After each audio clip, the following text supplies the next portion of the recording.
What did Stephen King think of David Foster Wallace's Infinite Jest? And today we are going to hear King speak at length on Wallace's magnum opus. And over the past decade or so, it has become a trend for all the lit and logic bros online to get on their little keyboards and say, David Foster Wallace is overrated. Infinite Jest is just a long pile of garbage that is overridden. And I just got a comment this morning that said, I read 10 pages of Infinite Jest and it was trash. I would rather spend my time reading other authors I love. And that's what makes the internet so fun to you guys. Because what if we all knew someone who went on a hike and they went 30 steps on the hike and they returned to their car, came home, and told everyone else, don't ever go on that hike. That's the worst hike ever. We would all laugh at them. An Infinite Jest is such a triggering book because it does take some intellectual consistency and fortitude to complete, but also it asks you to transform. It asks you to become a better person. And that's why it is the next step of the lineage of Thomas Pynchon and John Barth and so many of the other postmodernists who were stylists, who were mind blowers, but they weren't wake up artists. They weren't transformers. And so when most people come to Infinite Jest, they are either one of two things. Either they aren't ready to read it because it is a hard book to complete, or they aren't willing to open their heart to the revelations inside the novel. And my name is Ian, and here on Right Conscious, we cover everything related to David Foster Wallace and Stephen King. If you look at the playlist down below, you will find over 100 videos on Stephen King and David Foster Wallace. And so I would love to have you guys here on this journey with me. And hey, enough for me though. Let us now hear from Stephen King. To my mind, there have been two great American novels in the past 50 years. Guys, hear that statement. He said this in 2010. He rated Infinite Jest his favorite novel of 2010. And so from 1960 until 2010, Stephen King believes that there are two great American novels, and he is overriding Pynchon and Morrison and McCarthy and so many other authors when he is saying this. This is huge. Catch-22 is one. This is the other. For pop culture vultures like me, the central plot is fascinating. The late James Incandenza, the mad stork, Himothy 1.0 himself, has created an entertainment, Infinite Jest, so irresistible you can't stop watching it. 3 dozen terrific characters spin out from this. My favorite being Joelle Van Dyne, aka the P-Goat, prettiest girl of all time. But it all comes back to that lethal film because for guys like me, irresistible entertainment, lethal or not, is the holy grail. And that, first and foremost, that's what makes Infinite Jest so interesting. It has so many layers and plays on so many different things, but it's about this lethal entertainment. But the book is a field guide on how modern drugs, modern entertainment, modern competition, and many other things are ruining our society, are ruining our souls, and taking us away from the phenomenology of ontology, everyone, the beingness of being. And I love that King said that the 3 dozen terrific characters are in this novel because there are so many memorable characters in this novel. And in my previous video, I'll put the card up here, I talk about why David Foster Wallace didn't really like Stephen King's writing. And something I wanted to expand on in that video, but I didn't get a chance to, is that Wallace's main critique of King is that all his characters kind of sound the same. And I talked about how if King slowed down and wrote less and revised more, that he could really tap into that he could really, I think he has the talent and obviously the skill to write something similar to an Infinite Jest in his own way. And there is a myth out there that you can over-revise a novel. It's one of the biggest myths out there. And you hear it repeated all the time by beginning and intermediate authors. Because, for instance, I am not an expert fiction author. I, in my opinion, am a way better poet than fiction author. But if I sat down and I wrote a short story right now and I started to revise it,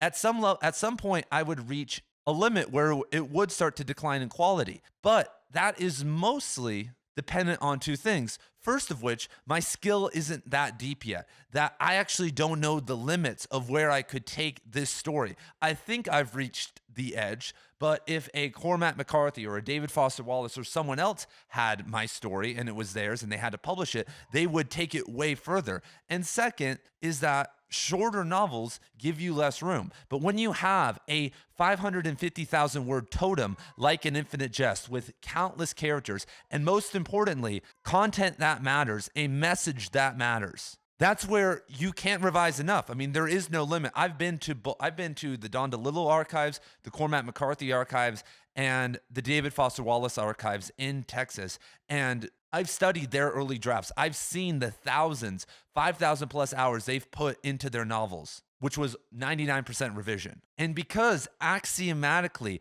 they had a more transformational vision than a Stephen King had in one of his novels, they had to work on it much deeper. Because first of all, I'm a fan of Stephen King. I love what he does in a lot of his works, but he makes good, entertaining stories that sometimes do transform you. And I view it as the 80-20 rule. You could put in 20% of the effort, maybe 2,000 to 3,000 hours, which is about how much time King spends on one of his novels, and you can get 80% of the result. But if you want to write a masterpiece, you have to spend 80% of the time, 80% more time to get the last 20%.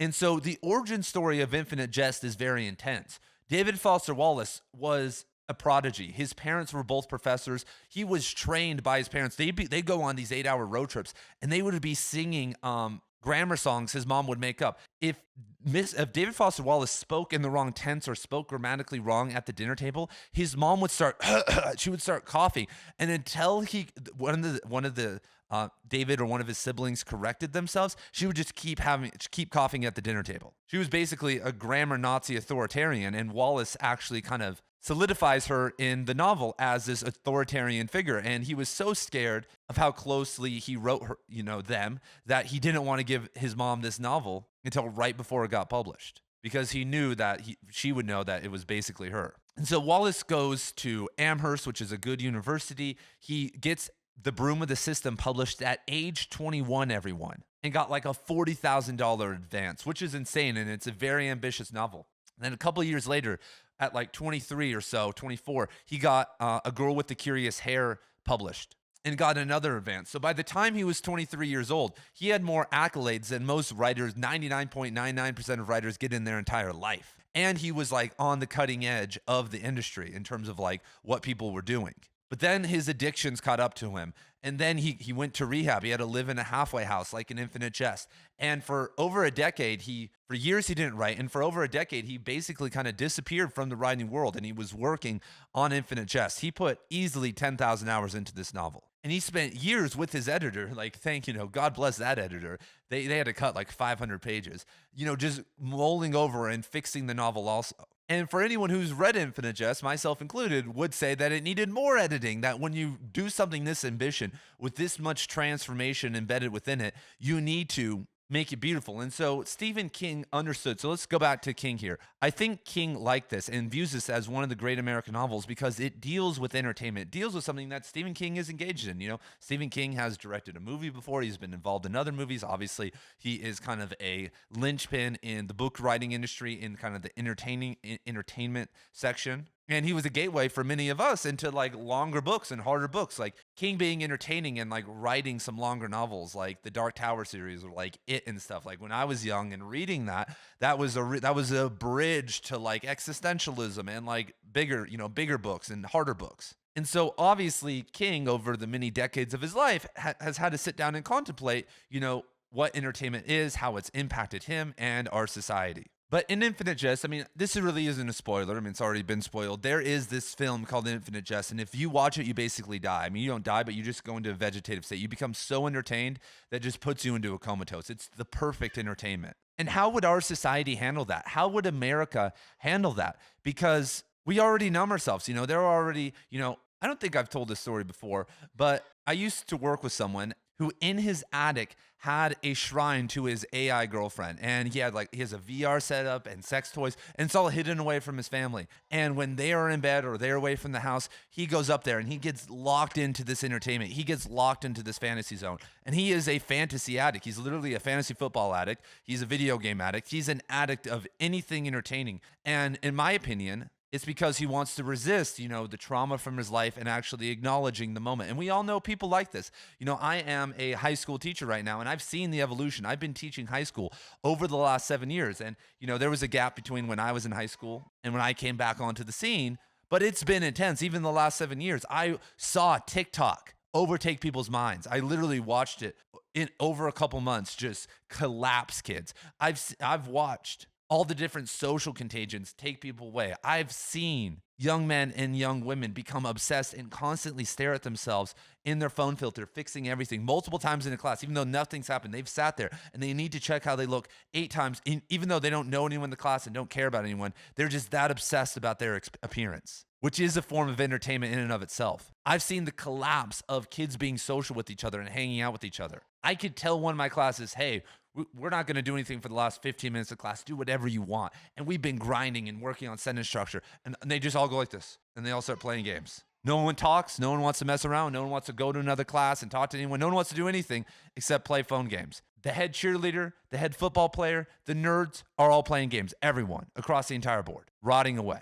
There are many prophetic things within Infinite Jest that are intense to come to grips with now. There are many things that he talks about regarding entertainment and things like FaceTime and others that really hit at the heart of America. And that's why King is calling it a great American novel, because we are obsessed with entertainment. We are obsessed with going into the dark world within. Right after this video, I'm going to record a video for my Substack. And if you guys want to go join my Substack, I have free stuff and paid stuff. I have a Infinite Jest course over there, which is over halfway done, over 15 hours long. I have a David Foster Wallace course with an additional 15 hours of content and a ton of other content on there. You can go check it out. But I also have free videos and free writing over there. But I'm about to record a video that talks about how poetically Americans are scared of association. That when you look at European poetry, they aren't afraid, especially like in the classic sense, pre-1960. They weren't afraid. The Spanish symbolists, Rimbaud, Rilke, all those guys, they weren't as scared to jump from the conscious to the unconscious and play and go into the deep psyche. But American poets, very surface level most of the time. And that's because we live in such an odd place. Americans today, when it comes to writing, are obsessed with confessing their emotions and making it all about them, or detaching from their emotions entirely and doing what I call the workshop poem or the workshop short story, which I think King and Wallace and many others would detest, where you sit down and you just logically force a story out of you. Anyone with some talent and some brains could write a decent short story or a poem, but poetry and real writing should come from within. It shouldn't be this perfect thing with a hollow interior. Many of the great artists today have a rough interior, but a beautiful inside. So I could go on. I'll tell you some stuff. Infinite Jest is amazing because of the framing.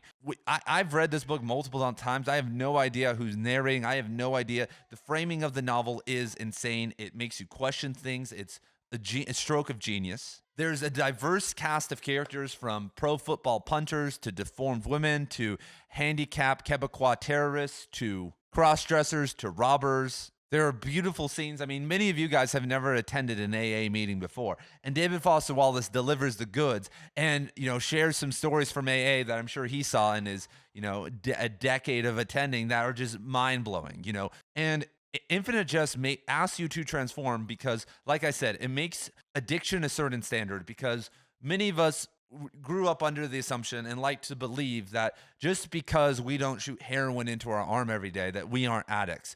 But I would say that all of you guys out there, I would say 99.9% of you guys are addicted to at least one of these things: porn, food, caffeine, your phone, or sports, or like sports betting. Most of you guys are going to fall into that category. And when you start to understand dopamine and you start to understand not how toxic it is to your body and mind, but the missed opportunities that stem from that, and the way you hurt people and the way you neglect people because of that, it turns into something very intense, And a lot of those addictions are generational, and that's what Infinite Jest explores. It explores generations of certain individuals and tracks their addictions and shows how it influences familial dynamics. Because I know, guys, it sucks. It sucks to have a dad who just gets home from work and just wants to crack open a beer and watch the sports game. It sucks to have, I used to work at I've worked at inner city schools, and I've worked at very wealthy, good schools. And at the wealthy school, it was so sad because there were so many kids who were screwed up and their parents did everything right. Their kids were in piano lessons and this and that. But they never spend any time with their kids.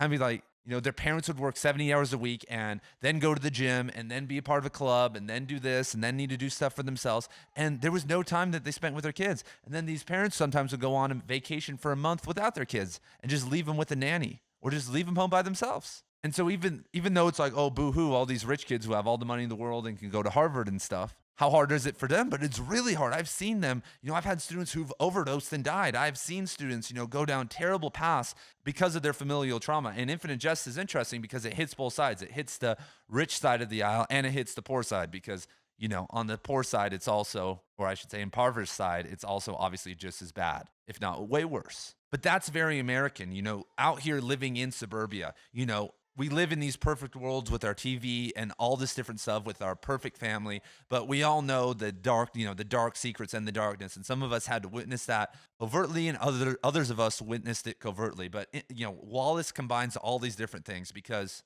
it's fun to read something like Thomas Pynchon's Gravity's Rainbow, and I believe that's a masterpiece.